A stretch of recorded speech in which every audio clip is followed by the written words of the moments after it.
understanding self-confidence. Now, this understanding self-confidence worksheet is a helpful resource for anybody. It's there for those who want to understand their self-esteem and their self-confidence in order to improve it. In the activities that follow, you or whoever you're working with will attempt to gain more insight into the psychological experiences and physical sensations that are associated with self-confidence. The goal is to help familiarise yourself with mental and bodily experiences associated with self-confidence and to identify behaviours that may be helpful when they feel low in self-esteem. Now, you can do this for yourself, or you can get into pairs to do this and swap the roles. If it helps, you can keep part C of this worksheet handy. It's a useful reminder for the next time you're feeling low in self-esteem. Now, this worksheet does have 3 parts, and we've named them A, B and C.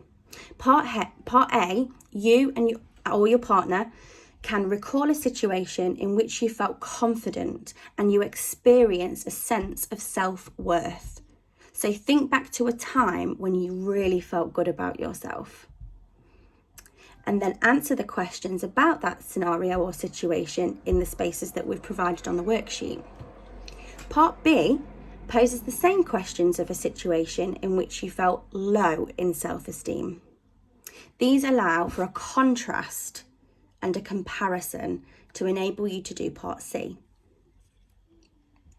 The final section, part C, will help you become more aware of your emotions and how we talk to ourselves in the 2 contrasting situations.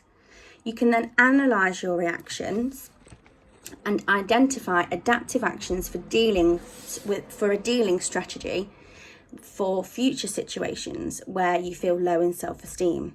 Now, it sounds a little bit crazy when I give it you all in one, but as we move through the 3 parts, I'm hoping that you'll gain a better understanding of why we're doing this activity. So part A, I need you to recall a time where you felt confident and your self-esteem was really healthy, or your self-worth. Use the space to answer the questions and write down your reflections on that.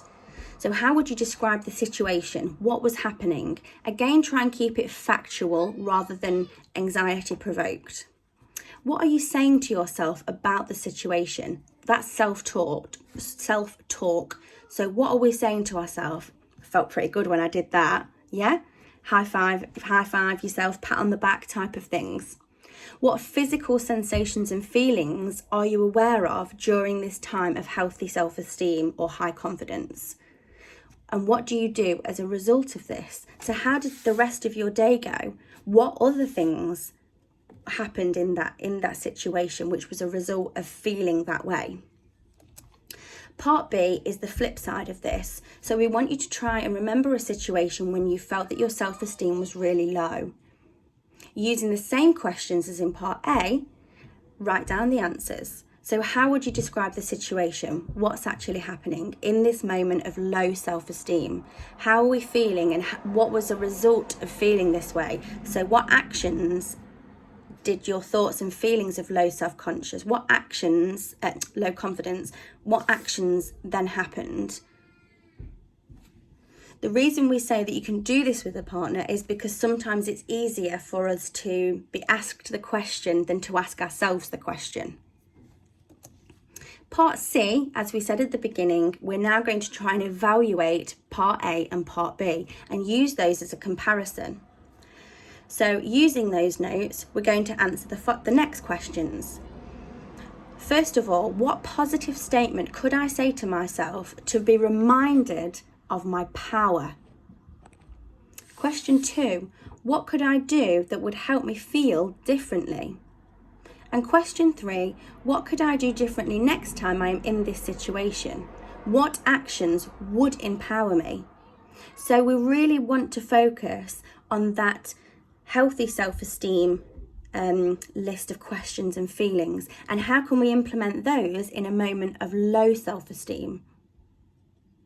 Is it realistic for us to use those our confident strategies and feelings in a moment of low self-esteem, would those strategies lift us out of that mood of low self-esteem?